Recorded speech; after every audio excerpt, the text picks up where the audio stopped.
Medianoche. Presentamos Medianoche. ¿Cómo les va? Muy buenas noches. 2 de la madrugada con 5 minutos. Iniciamos esta edición de Medianoche aquí en las pantallas de Televisión Nacional de Chile y Canal 24 Horas. A esta hora tenemos una temperatura de 5,7 grados, cielos parciales en toda la región metropolitana. Iniciamos esta entrega informativa en las calles de Santiago. Vamos a tomar contacto de inmediato con Carlos Melín, que nos va a contar las noticias policiales de estas últimas horas. Carlos, ¿cómo estás? Buenas noches. Hola, ¿qué tal? ¿Cómo estás? Buenas noches, gusto de poder saludarte. Vamos a partir de inmediato este reporte policial con algunos eventos que han ocurrido durante las últimas horas, iniciando en la comuna de Puente Alto, en el sector de Bajos de Mena, donde la Policía de Investigaciones, en este caso la Brigada de Homicidios Sur, está investigando el hallazgo de un cuerpo humano que habría estado hace varias semanas, incluso por su estado de descomposición en ese sector de Bajos de Mena, donde vecinos se encontraron con esta escena en ese lugar y alertaron a personal de Carabineros, llamaron al 133, quienes al llegar constataron efectivamente de que estaba este cuerpo. De momento se desconoce si correspondería a un hombre o a una mujer. Lo cierto es que llevaba bastante tiempo en aquel lugar, cubierto, de acuerdo con la información preliminar, en una especie de frazada, y es ahí cuando entonces la Fiscalía dispuso que fuera la Brigada de Homicidios Sur que investigue esta situación, ya que de momento hay poca claridad de cómo es que ocurrió este hecho. Lo más probable es que exista participación de terceros. Vamos a escuchar parte de las declaraciones de una persona, una testigo, como también por parte de la policía y de la Fiscalía en torno a este tema. Nadie quería como alertar a Carabineros ni nada, así que yo vine para acá y llamé porque igual es una persona la que está fallecida. La vimos y efectivamente era alguien que estaba ahí tirado y está todo cubierto con una frazada, y entonces igual era complicado.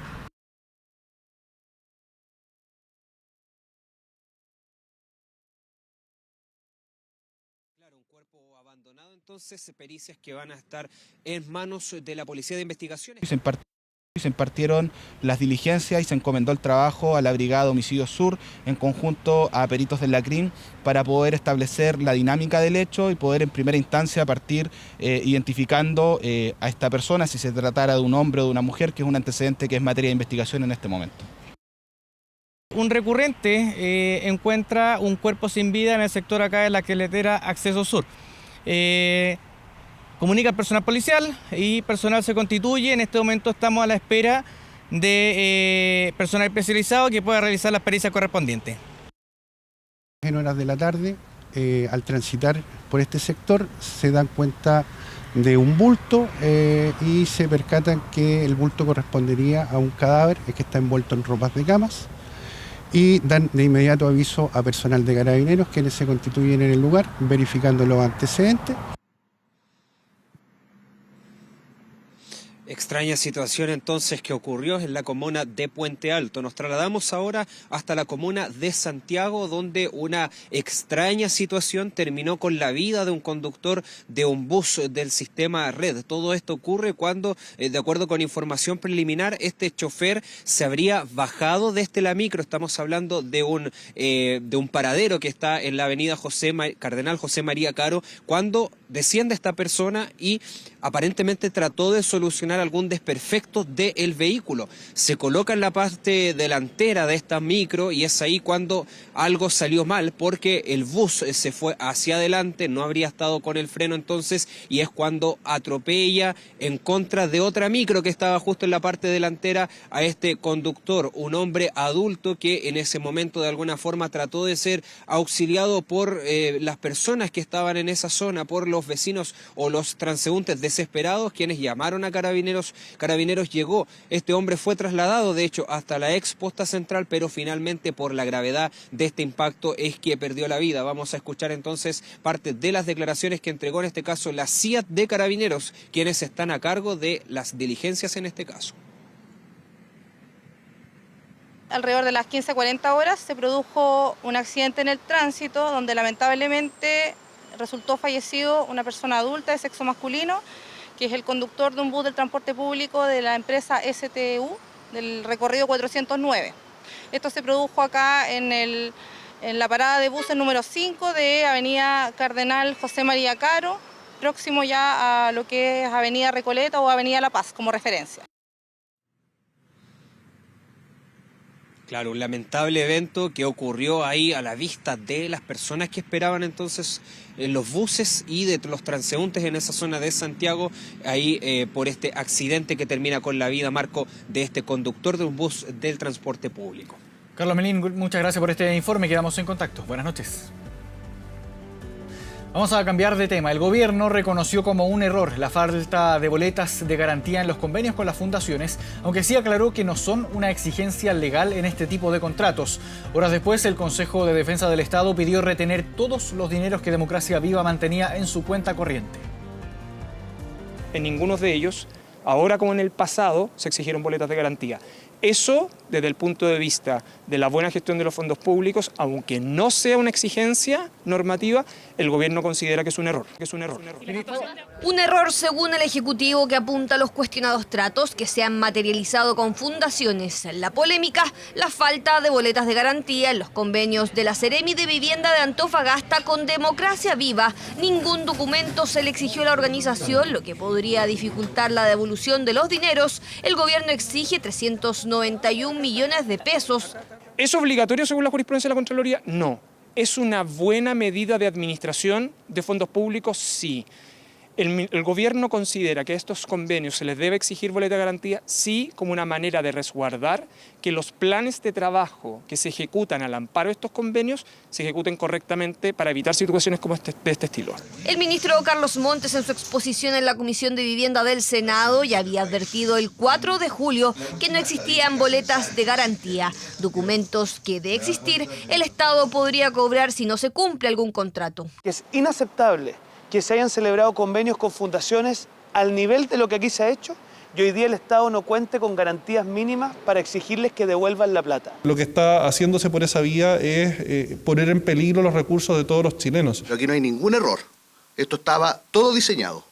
Aquí había una ingeniería para sacar plata del Estado. La moneda pretende modificar la forma en la que se han materializado los convenios y así exigir boletas de garantía en el futuro. La pregunta es si en este caso Democracia Viva tiene la posibilidad de no reponer la millonaria suma que solicita el Ejecutivo. A pesar de que no existan boletas de garantía, la obligación de devolver los recursos una vez que se deja sin efecto el convenio se mantiene. Y el Ejecutivo va a valerse en los tribunales y en todos los órganos respectivos de todos los derechos que nos asisten para que esos recursos se reintegren. El mismo día que el Ministerio de Vivienda puso término a los contratos con Democracia Viva, se solicitó de forma reservada al Consejo de Defensa del Estado pedir el resguardo de los dineros que la Fundación mantiene en su cuenta corriente. El tribunal ha resuelto el día de hoy esa medida prejudicial precautoria, la ha otorgado y ha ordenado que de esos fondos no se pueden disponer y se deben depositar en la cuenta corriente del tribunal.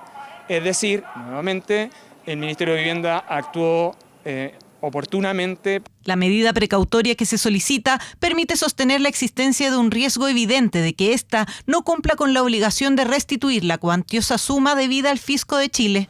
Riesgo advertido por el Consejo de Defensa del Estado tras la solicitud de devolución emitida desde el MIMBU, causa por la que el gobierno aún no se querella, acción que sigue en evaluación. De los 391 millones de pesos que exige el Estado, Democracia Viva quiere devolver 97 menos, es decir, poco más de 294 millones de pesos que hasta hoy se mantenían en la cuenta de Banco Estado, los que ya fueron retirados por el tribunal. Respecto a la solicitud del Consejo de Defensa del Estado sobre la retención de los fondos transferidos, no nos opondremos, dado que siempre hemos estado disponibles para devolver los fondos efectivamente no ejecutados.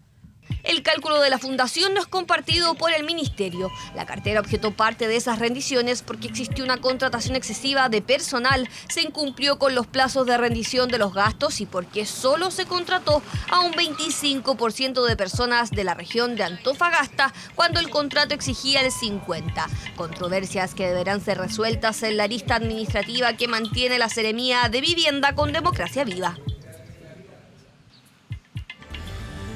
Y seguimos con las noticias que están también relacionadas. El caso Fundaciones cobró un nuevo cargo en el Biobío. Ahora el ex seremi de gobierno renunció a su cargo luego que se conociera que sostuvo una reunión privada con la ex candidata a diputada Camila Polizzi.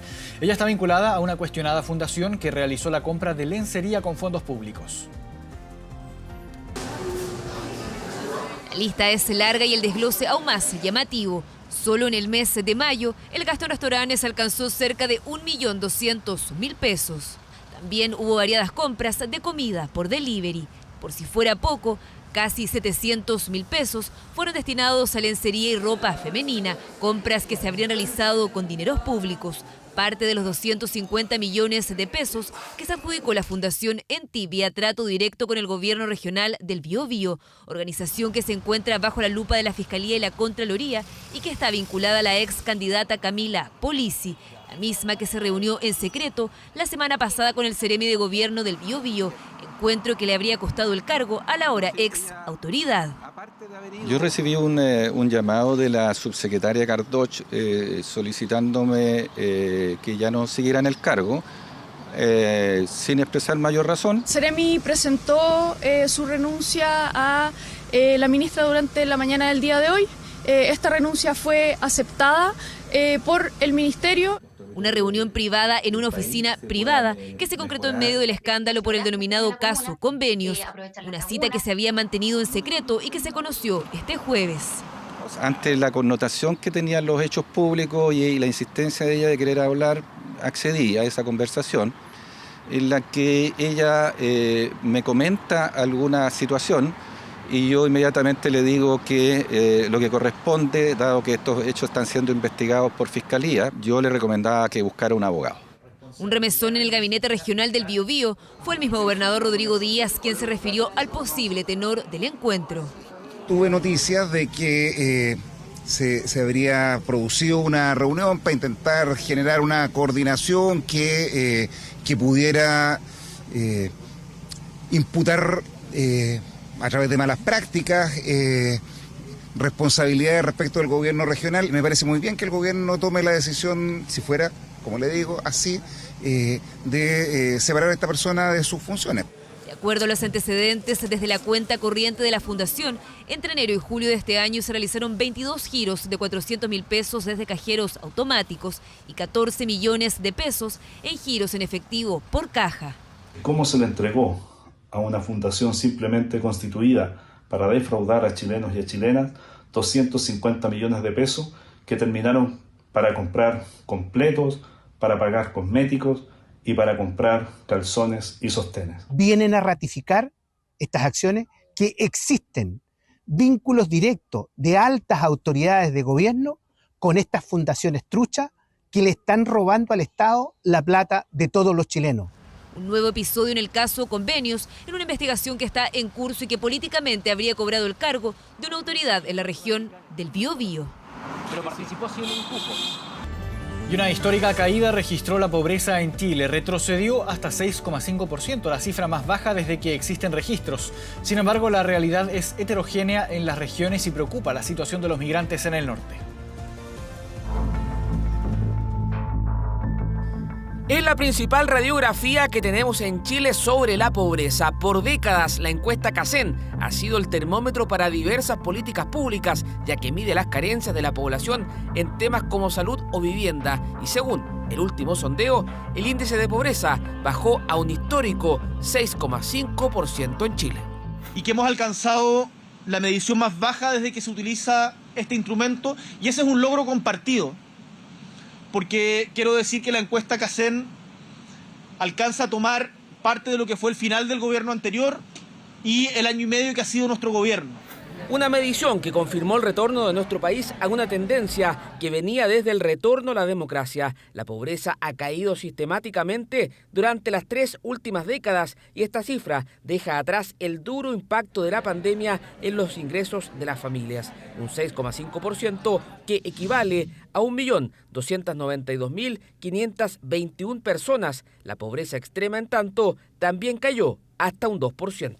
La combinación entre mayores ingresos autónomos del trabajo y la mantención de medidas y subsidios, incluso el aumento de subsidios que se pudo tener respecto al año 2020, lo que permitió es que más familias pudieran estar por sobre la línea de la pobreza. Hay una incidencia mayor de las políticas públicas y de las transferencias de lo que había sido habitual en casos anteriores, lo cual, cierto, lo que nos dice es que las políticas públicas también han estado yendo en la dirección correcta. Los apoyos económicos como el SUV, el IFE laboral, el aumento del sueldo mínimo y otros subsidios fueron fundamentales en esta reducción de la pobreza. Sin embargo, la realidad es muy heterogénea en las regiones, mientras Magallanes, Aysén y la región metropolitana presentan niveles por debajo del 5%, Ñuble se transformó con un 12,1% en la zona del país con mayor porcentaje de pobres, por encima de la región de la Araucanía. En mi caso trabaja solamente mi pareja,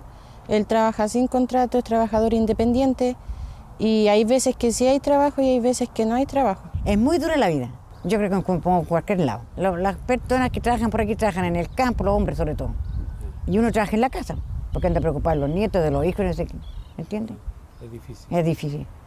Las imágenes son de la comuna de San Nicolás y dan cuenta que las condiciones en que se vive la ruralidad en algunas zonas representa un factor que explica estos niveles de pobreza. Viajamos de Ñuble hasta Alto Hospicio, donde el aumento de la migración irregular fue un factor que situó a la región de Tarapacá también por sobre el promedio y como la región con mayor porcentaje de pobreza en el norte. La CACEN revela que la mitad de los extranjeros que habitan esta región se encuentran dentro de la pobreza multidimensional.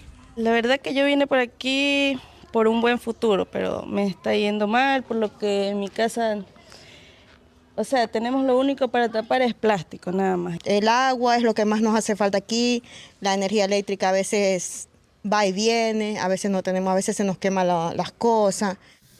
La pobreza de la población migrante alcanza el 11,1%, casi doblando el promedio nacional. Es uno de los desafíos pendientes que deja esta versión de la encuesta CACEN. O están pasando dos cosas, o los chilenos solamente estamos mejorando y los estamos dejando ellos atrás, o también podría ser que están entrando migrantes que vienen ya con una situación de mayor vulnerabilidad y les cuesta más encontrar trabajo. Son los desafíos y los análisis tras los resultados de la encuesta CACEN, una que deja buenas noticias con una caída en la desigualdad y un histórico retroceso de la pobreza en el país. ¿Y qué pasará en relación al pronóstico meteorológico? La Dirección Meteorológica hizo una advertencia para Coquimbo, Valparaíso y la región metropolitana. Esto por las altas temperaturas que se van a registrar durante 3 días. El termómetro podría alcanzar, escuche bien, hasta 30 grados en el norte de nuestro país. Ahora la llevo a la peluquería para prepararla para estos calorcitos. Ella es la que va a la peluquería, porque tal como dice Mario, para este fin de semana se esperan temperaturas más altas para algunas zonas del país, incluso superando los 30 grados. En Santiago, el termómetro podría alcanzar hasta 24 grados. Súper rico, porque hemos pasado mucho frío en las noches sobre todo. Qué rico, beneficioso para estar más en la placita con los niños jugando. Y si piensa que en la capital hará calor, al interior de la región de Valparaíso, San Felipe y los Andes podrían tener hasta 26 grados en los próximos días. Mientras que en Coquimbo, la Dirección Meteorológica de Chile emitió un aviso por altas temperaturas. Podría llegar hasta 30 grados en algunas zonas. Un evento de altas temperaturas para la región de Coquimbo y que va a ser válido durante el viernes, el sábado y el domingo, donde estamos esperando que las temperaturas máximas superen los 30 grados, principalmente en las localidades que se encuentran en los sectores de los valles y precordilleras de esta región. Es como de verano, pero en la noche tiende a bajar la temperatura. Contento, disfrutando unas mini vacaciones acá. Inusual, por supuesto, igual es preocupante, pero por otro lado, agradable, tomándome también un mote con huesía acá, de acá de la zona. Polera manga corta, bermudas y hasta tomando mote con huesillo estaba este visitante del Valle del Elqui.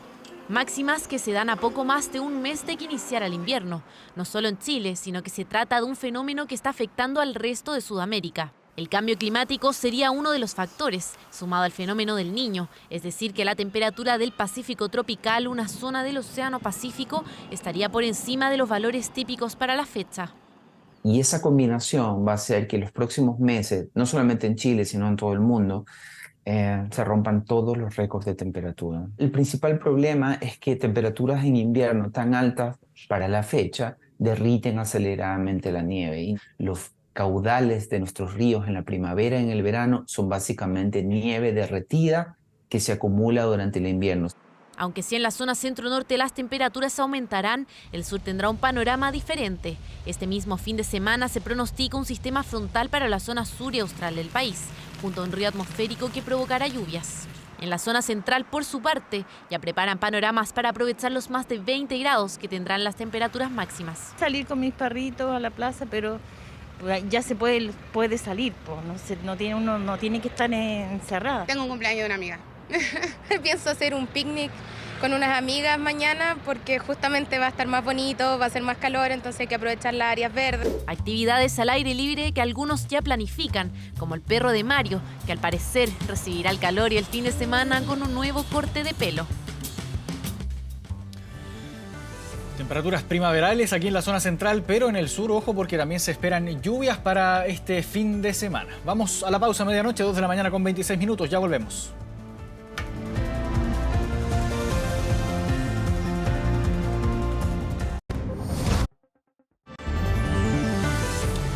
Dos de la mañana con 32 minutos, estamos de regreso en medianoche. La discoteca y 2 centros de eventos del conocido espacio Don Oscar de Maipú fueron clausurados, esto ante los reiterados episodios de violencia tanto dentro como fuera del recinto.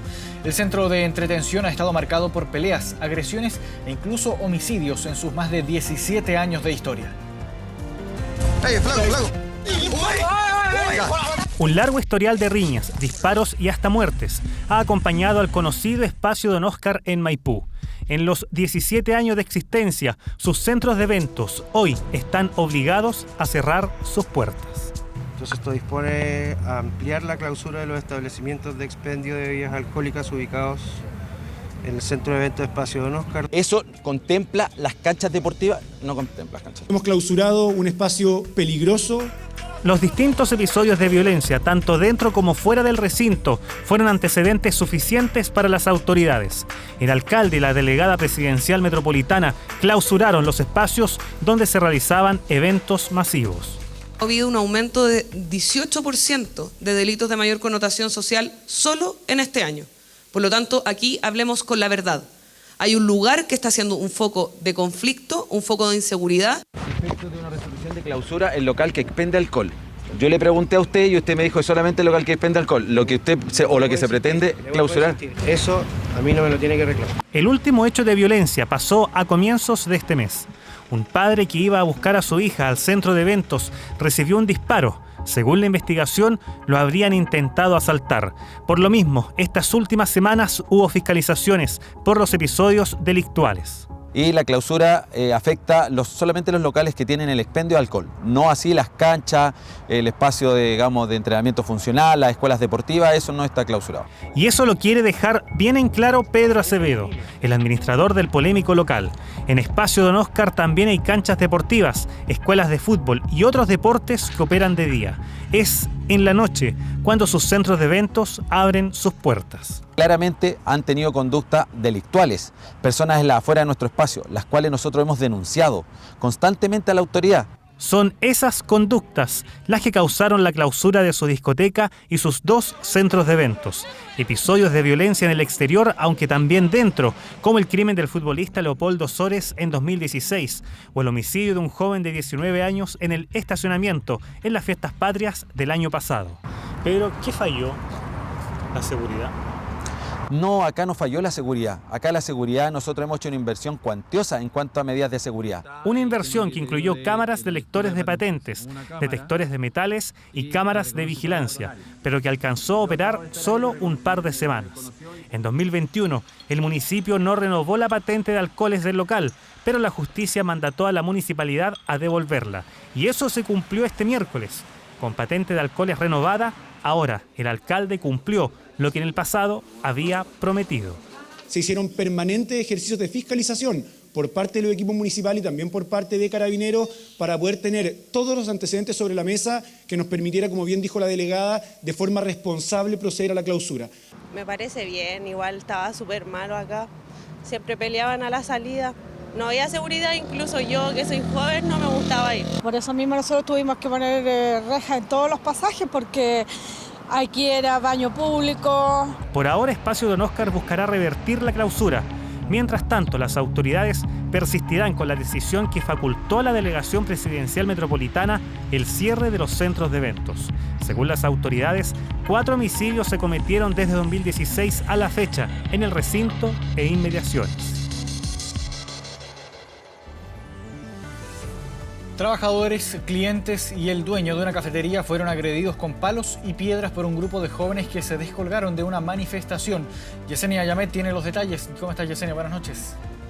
Marco, muy buenas noches. Un hecho violento y que tiene como escenario la calle Nueva York. Esto en pleno centro de Santiago, donde a través de las cámaras de seguridad y registros captados por testigos se puede ver cómo este grupo de desconocidos utilizó todo lo que tenía a su paso para lanzar como proyectiles. Aparentemente, la persona más afectada por este hecho, como tú bien lo mencionabas, es el dueño de la cafetería Nueva York 29, un hombre de más de 50 años que fue agredido con palos, piedras, incluso mesas y sillas. Todo esto, ya que según la declaración de sus propios trabajadores, ocurre cuando él sale a ver lo que estaba pasando afuera, ya que habían 2 garzonas del local atendiendo a las mesas que se encuentran en el exterior de esta cafetería. Es en ese minuto donde parte la agresión contra este hombre. Una situación que hasta el momento se desconocen las causas de cómo habría partido esta manifestación, pero que afecta en su mayoría a este hombre de, como ya lo decíamos, más de 50 años, que incluso a través de las imágenes de las cámaras de seguridad podemos ver que cuando ya mantiene su cabeza ensangrentada, aún así eso no detiene a estos desconocidos, quienes continúan lanzándole una serie de objetos contundentes. Yo los quiero invitar a que pasemos a revisar declaraciones de los trabajadores de esta cafetería. Y me puse más difónica por los gritos, por lo que tengo. De hecho, tengo la voz así por eso, de tanto gritar, porque pensamos que iban a matar al jefe. Pues esa turba era muy grande, no podíamos defendernos, éramos muy pocos. Y si los dejábamos entrar, pues que los que pretendían ellos entrar al local podían dañar todo. Gritos y de palos y de cosas, porque andaban con palos enormes y rompiendo todo, rompiendo toda la loza, espantando a la gente. Andaban adultos a cargo de las personas con walkie-talkie, entonces era algo muy orquestado, muy preparado. Bueno, Marco, cambiamos de tema y nos vamos hasta la comuna de Colina, hasta la zona norte de la región metropolitana. Esto debido a que conductores y pasajeros de buses interurbanos que conectan Santiago con Colina denuncian una serie de robos que se han estado provocando al interior de estos buses. Una situación que las cámaras de seguridad de algunas de estas máquinas han dejado en evidencia. En ella se puede ver cómo un grupo de desconocidos suben con su rostro, en su gran mayoría descubierto, ingresan, pagan su pasaje como un pasajero más, incluso por unos pocos segundos toman asiento junto al resto de pasajeros. Es ahí cuando la máquina parte, es que ellos se ponen de pie y con armas de fuego intimidan a los pasajeros y al conductor para robarle distintos artículos de valor, dinero, celulares, entre otros artículos que portan los pasajeros. Una situación que ellos mismos nos relatan también ocurre en los paraderos de estos buses. Cuando ellos están esperando la locomoción, es que este grupo de desconocidos se acercaría a ellos y portando estas mismas armas de fuego los intimidaría con el fin de robarle. Una situación que los mantiene preocupados, que también tiene puesto el foco de las autoridades en este hecho. Yo los quiero invitar a que pasemos a revisar declaraciones de los conductores como también de los pasajeros y de las propias autoridades que están detrás de esta situación. Esta semana igual ha sido bien complicado porque ya han asaltado a varios compañeros y la situación se ha ido repitiendo día a día, entonces para nosotros igual es complicado. Lo ideal sería que se tomara algún tema, carta en el asunto. Se suben los pasajeros corriendo y estaban los 4 sujetos asaltando a todos los pasajeros ahí en el paradero. A uno de ellos le pusieron un cachazo en la cabeza y apuntándolo con la misma pistola en el cuerpo. Asaltaron a todos, les quitaron los teléfonos, billeteras. Son como 6. Ellos simulan ser pasajeros al subirse y ya estando arriba sacan sus armas y le dicen a toda la gente que entreguen todas sus pertenencias. y el chofer queda igual, porque han utilizado. Más que todo, a veces suele pasar que se montan en Metro Libertadores así y pasan cosas, pero gracias a Dios, como te digo, a mí nunca me ha pasado nada, pero he escuchado que han pasado, pero nunca lo he presenciado ni nada. Los municipios hoy día necesitamos mayor atribución en lo que es el tema de seguridad. Contamos con tecnología, contamos con autos que están recorriendo y dando vuelta en los distintos sectores de la comuna, pero los delincuentes hoy día se están ganando un espacio que no vamos a permitir que siga así. Una situación en que mantiene preocupada a esta comunidad debido a, como ellos lo dicen, estos robos que se han vuelto recurrentes en el sector y que las cámaras de seguridad han podido captar los momentos en que estas personas, haciéndose pasar por pasajeros, terminan robándole a los pasajeros y a los propios conductores de estos buses interurbanos que, como ya lo decíamos, conectan a Santiago con Colina. Marco. Yesenia Yamet, gracias por este contacto. Buenas noches. Buenas noches. Cambiamos de tema, vamos a hablar de política. Tras retirarse de la mesa de trabajo sobre la reforma previsional, la UDI presentó su propia propuesta en materia de pensiones. Una iniciativa que fue criticada por el gobierno y que parece alejar la posibilidad de llegar a un acuerdo político. El aumento inmediato de la PGU. Segundo, una reestructuración de la industria con mayor competencia. El 6% íntegro de la cotización vaya a la cuenta individual. Son los tres pilares de la nueva propuesta presentada por la UDI en materia de pensiones. Un conjunto de iniciativas en las que exigen una ley corta y donde toman aún más distancia de la reforma previsional presentada por el gobierno. Ha sido uno de los puntos más controvertidos en la discusión de la reforma. La UDI propone que se incremente en un 6% la cotización, pero que vaya todo a las cuentas individuales. Una idea opuesta a la del gobierno, que en un principio propuso el mismo aumento, pero todo a un fondo solidario. Eso sí, con el paso del tiempo y las negociaciones, el Ejecutivo estaría dispuesto a ceder un 2% a las cuentas individuales. Nosotros le decimos al gobierno aquí y ahora, tenemos disposición a votar un aumento inmediato en las pensiones con el destino del 6% adicional en las cuentas individuales de los trabajadores. Que bajo la metodología que propone no mejore el aumento de los actuales pensionados, ya que posterga al enviar todo el 6% a cotización individual un aumento de pensiones para 30 a 40 años más. La UDI acá propone aumentar la pensión garantizada universal a 250.000 pesos, un monto igual para todos, sin distinción respecto a su pensión base. Aseguran que los recursos existen y que no es necesaria una reforma tributaria. En tanto, el gobierno también propone un incremento a 250.000 pesos, pero de manera gradual y con recursos nuevos que se deben generar. Esta reforma propone, en principio, utilizar un 0,2% que viene del litio, otro 0,2% de reasignaciones de gastos y el último 0,2% tiene que ver con el royalty. Esas son cifras con las cuales no podemos multiplicarlas por dos, ya son recursos que ya están comprometidos para otros fines. Creo que con la PGU y con la reforma previsional creo que hay que ser serios respecto a los números.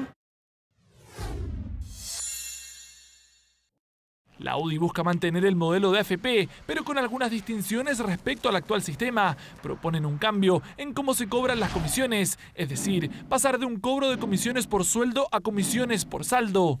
Mientras tanto, en la reforma previsional del gobierno, se propone terminar con las actuales administradoras y crear entidades públicas y privadas que participen como inversores. Y claro, esta propuesta se da tras la salida de la UDI de la mesa de trabajo en torno a las pensiones, un gesto político que ha generado críticas en el Parlamento. La UDI ha demostrado que carece de toda voluntad para avanzar en una reforma de las pensiones. Lo importante es que ellos hoy día se sumen a la discusión que estamos llevando tanto los partidos políticos como los movimientos que tienen representación aquí en la Cámara, en la mesa de la reforma previsional, y ahí poder trabajar todos juntos una propuesta de consenso. Pero, ¿qué opinan desde su sector respecto a esta propuesta? Los parlamentarios no tenemos atribuciones para presentar normas, ¿cierto?, en materia previsional, pero la sugerencia que hace la UDI a mí me hace sentido, en el sentido de que el gobierno ha anunciado de que está renunciando a una serie de normativas que había propuesto inicialmente.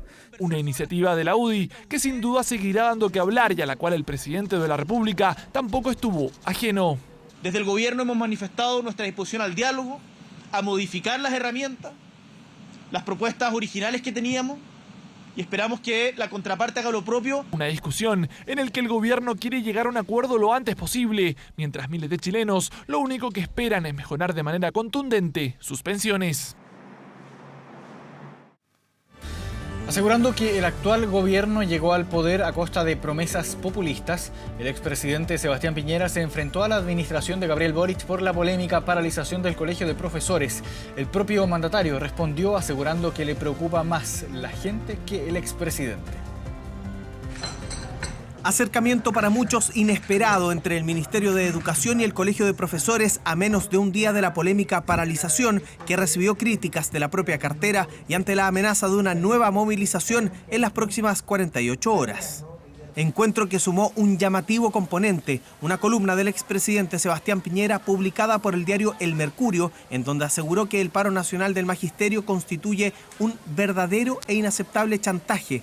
La frase, eso sí, que despertó la polémica fue con la que apuntó a la administración Boric. Piñera sentenció que los niños y jóvenes no deben pagar las consecuencias de un gobierno que llegó al poder a costa de promesas populistas. No tengo nada que decirle. ¿Pero tiene algo de razón el presidente Piñera? No tengo nada que decirle, me preocupa más la gente que el expresidente. ¿Y ahí está bien que entre el presidente hablen por los diarios a través de columna de opinión? ¿No esperaría que sea un diario más fluido? Eso lo jugará la historia, no nosotros. En Chile deberíamos estar más preocupados de los problemas que tienen las personas que han sufrido, que lo están pasando mal, los que tienen pensiones que no les alcanzan para llegar a fin de mes, que de andar peleando por la prensa. Esa por lo menos es mi preocupación, esa es la manera en la que yo voy a actuar. Y ustedes pueden ver que estamos en terreno preocupados de eso y no andar peleando ni con expresidentes ni con otras personas. Polémica desestimada por el presidente, aunque instalada por la máxima autoridad de la administración anterior, que apunta, con su frase de promesas populistas, a dos principales tópicos. La condonación del CAE y el pago de la llamada deuda histórica fueron promesas de campaña que el actual gobierno hizo sabiendo que no estaba en condiciones de cumplir.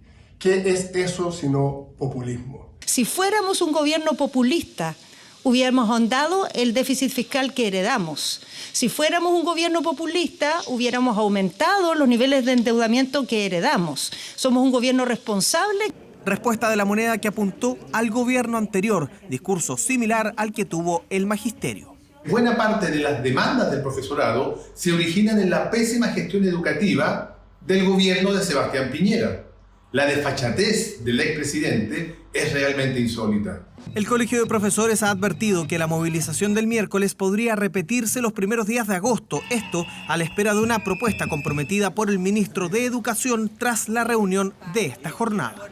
Estamos hablando de muchos profesores, lamentablemente muchos de ellos fallecidos, a los que se les provocó un daño previsional cuando se produjo el proceso de municipalización por allá por los años 80. Por lo tanto, eso en ningún caso es una medida populista. Este gobierno llegó con promesas que sabía que no podía cumplir. No olvidemos tan fácil. Y le pido a los chilenos que recuerden todo lo que señaló previo a ser electo presidente. Modificaciones en la jornada escolar completa, la violencia en los establecimientos educacionales, el agobio laboral docente, el pago de bono de retiro y, por supuesto, la llamada deuda histórica son parte de las demandas de los profesores, esta última vinculada por el propio presidente Gabriel Boric a una necesaria reforma tributaria. Chile tiene una deuda histórica con los profesores generada en dictadura. Necesitamos de allegar más recursos con la reforma tributaria. Promesas populistas para el expresidente Piñera, que marcó la agenda de una tensionada relación entre el Colegio de Profesores y el gobierno que, por ahora, busca una salida institucional a una crisis que ha marcado los últimos gobiernos en materia educacional. Seguimos con política. La alcaldesa de Providencia, Evelyn Matei, es el personaje político mejor evaluado según la última encuesta CEP. El estudio arrojó que un 27% de los encuestados aprueba la gestión del presidente Boric y que el Partido Republicano se transformó en la tienda con que la gente más simpatiza. Es la figura política mejor evaluada. La alcaldesa de Providencia, Evelyn Matei, se posicionó nuevamente en el primer lugar de la encuesta CEP, nombre que desde hace rato figura en distintas muestras, lo que para muchos pavimenta una eventual carrera presidencial. No hay nada más desagradable, yo creo, para toda la ciudadanía que andar lanzando candidaturas cuando la gente está preocupada de salir a las calles y de que no lo maten. Los alcaldes nuevamente destacaron, porque tras Matei, que logró un 55% de apoyo, se posicionó Rodolfo Carter de la Florida con 48 puntos y Germán Codina de Puente Alto con 41. En el cuarto puesto se ubicó la primera figura que no pertenece a la derecha, el gobernador Claudio Rego, seguido del expresidente Sebastián Piñera y el excandidato José Antonio Kast.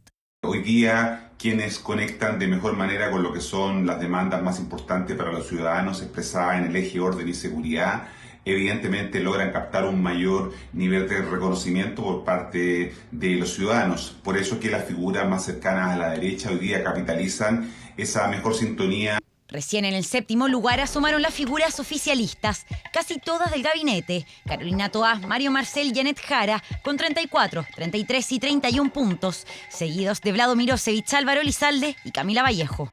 A las encuestas hay que sentirles el aroma, pero no hay que tomárselas, igual que los perfumes. Entonces hay que mirarlas, hay que interpretarlas, pero no hay que marearse nunca con las encuestas. El presidente Boric se ubicó en el lugar número 13 en evaluación de personajes políticos y CEP también midió su gestión. Un 27% aprueba su gobierno, 5 puntos más que en noviembre, mientras que un 62% lo desaprueba. El gobierno ha mantenido su rumbo en función de dos cosas, en función de avanzar en las reformas estructurales comprometidas con el pueblo chileno y en segundo lugar también en la mejora de la gestión pública. No me extraña que en las estadísticas no repunte el presidente, producto de que los temas concretos, cotidianos de las personas no están siendo resueltos. ¿Cuáles son los 3 problemas a los que debería dedicar mayor esfuerzo en solucionar el gobierno? Según CEP, combatir la delincuencia, los asaltos y robos están en el primer lugar, le siguen salud, pensiones, narcotráfico, educación y corrupción. Según analistas, enfrentar la delincuencia se asocia a otro dato que entregó CEP, que el Partido Republicano, con un 10%, sea la tienda con la que más se identifican y simpatizan las personas. Lo que los republicanos estamos pidiendo es que nuestra democracia opere al ritmo de lo que la ciudadanía está demandando y que seamos capaces de ofrecer más mano dura, que las condenas en tribunales estén a la altura de la gravedad de los delitos. Identidad o simpatía no significa necesariamente comportamiento electoral. Este comportamiento electoral, es decir, la decisión de las personas a votar de una u otra manera, tiene que ver con componentes mucho más complejos que solo la simpatía con un partido o movimiento político. La inmigración irregular, las faltas de condenas o bajas penas que reciben los delincuentes y el consumo de drogas y alcohol podrían, según la muestra, ser las principales causas de la delincuencia en Chile. Datos que representan una fotografía del momento, a 16 meses de iniciado este gobierno y a casi 2 años de la próxima carrera presidencial.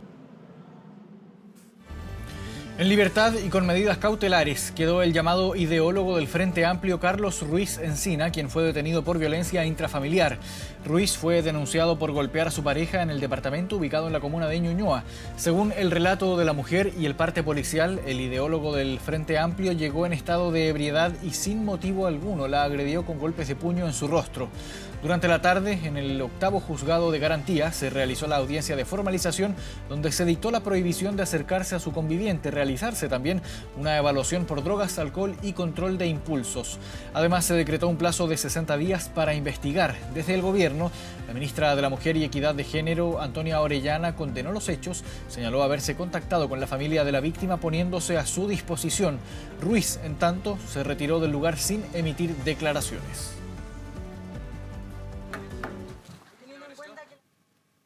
El feminismo, ¿qué piensas de este acto? Carlos Quesada quería quedar inconsciente de tu pareja cuando tú la empujaste, ¿es así? Esa relación que afirma la fiscalía contra tuya. Es lamentable y es inquietante. Creo que ciertamente a los chilenos y a las chilenas siempre nos inquieta cuando personas que han tenido figuración pública son acusados de haber cometido un delito. Es una acusación, ciertamente se tiene que investigar, pero como gobierno lo que nos importa decir es que en este caso, como en todos los casos, cuando hay acusaciones por delitos que son graves, lo que corresponde es que la justicia actúe plenamente, se investigue y se aclare, y si los delitos se han cometido, ciertamente se sancionen. 2 de la mañana con 55 minutos. Vamos a una nueva pausa y ya volvemos. Internacional. 3 de la mañana con 2 minutos, volvemos con noticias internacionales a medianoche. El presidente Nayib Bukele arremetió contra el mandatario Gabriel Boric por las críticas contra su plan de seguridad en El Salvador. En una entrevista a la cadena BBC, el presidente Boric cuestionó las medidas que ha tomado el gobierno de Bukele para enfrentar la violencia de las pandillas.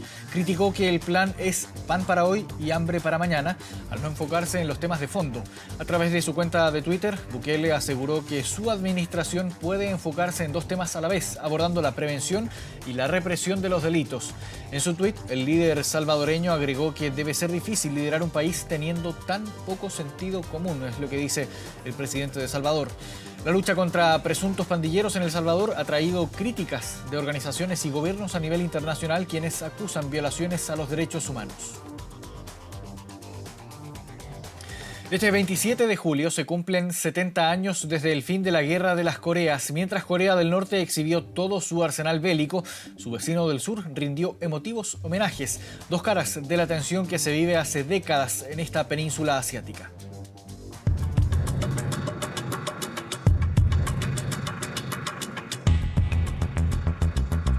Dos conmemoraciones completamente distintas para un mismo evento, los 70 años del cese al fuego de la Guerra de la Península de Corea. Mientras en el norte prefirieron realzar su armamento balístico, en el sur eligieron homenajear a los soldados que participaron del conflicto bélico. La República de Corea se levanta en la solidaridad con las naciones democráticamente libres para trabajar por la paz de la región del Indo-Pacífico, pero también por la prosperidad del resto del mundo. Después de años de aislamiento por la pandemia, Corea del Norte abrió sus puertas para recibir a una delegación de Rusia liderada por el ministro de Defensa Sergei Shoigu, con el objetivo de conmemorar lo que los norcoreanos conocen como el Día de la Victoria. La República Democrática de Corea es un socio importante de Rusia. Compartimos fronteras y tenemos una rica historia en cooperación. Durante la visita de la Comisión rusa, Kim Jong-un mostró al ministro de Vladimir Putin su exposición de armas y equipos que reúne proyectiles de amplia capacidad. Entre ellos, el potente misil balístico intercontinental Hwasong, que está prohibido por la comunidad internacional. Mientras Rusia es el socio histórico de Corea del Norte, China se ha vuelto su aliado estratégico, principalmente en temas económicos, ya que representa más del 80% de los productos importados al territorio. Norcorea es muy funcional a los intereses de China. A su vez, Norcorea le sirve mucho a China como una especie de muro de contención frente a lo que es Corea del Sur. Al día de hoy, Estados Unidos tiene 28.500 efectivos y varias bases en Corea del Sur. Por esa razón, no sorprende que haya sido la única otra delegación internacional invitada a los 70 años del armisticio. Si bien se cumplen 7 décadas de tregua, las tensiones entre las Coreas nunca se han detenido. Incluso estarían en su punto más elevado en años, debido a las pruebas balísticas de Pyongyang en el mar de Japón y a los ejercicios militares norteamericanos en el territorio del sur, cuyos principales aliados son Estados Unidos, la OTAN y la Unión Europea. Kim Jong-un, hay que considerar también que él tiene más que hablarle al extranjero y al sistema internacional, que no lo respeta, le tiene que hablar también a su gente, al contexto interno, y a lo mejor no al pueblo, pero sí a los otros integrantes del poder político. La prensa norcoreana asegura que en el marco de este día, el país busca reforzar la alianza con sus dos principales socios, China y Rusia, lo que eleva las alertas en su vecino del sur y en las potencias occidentales. Volvemos a nuestro país. Vamos a ver a continuación qué es lo que va a ocurrir durante la jornada de hoy, viernes 28 de julio, en esta agenda de noticias. A la 1 de la tarde, el Tribunal Oral en lo Penal de Temuco va a realizar la audiencia de lectura de sentencia contra Martín Pradenas, condenado como autor de 7 delitos sexuales consumados cometidos entre 2010 y 2019. El Ministerio Público pide una pena de más de 40 años de cárcel.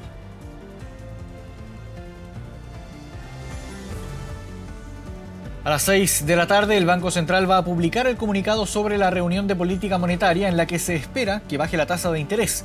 Durante la semana, el Grupo de Política Monetaria recomendó al órgano emisor bajar la tasa de política monetaria en 75 puntos base, es decir, a 10,5%. Y ante la alerta meteorológica vigente para las regiones de los lagos y Aysén por precipitaciones con isoterma cero alta, el subsecretario del Interior, Manuel Monsalve, encabezará una mesa técnica en las oficinas de Senapred. Se espera que las precipitaciones se extiendan hasta este domingo 30 de julio.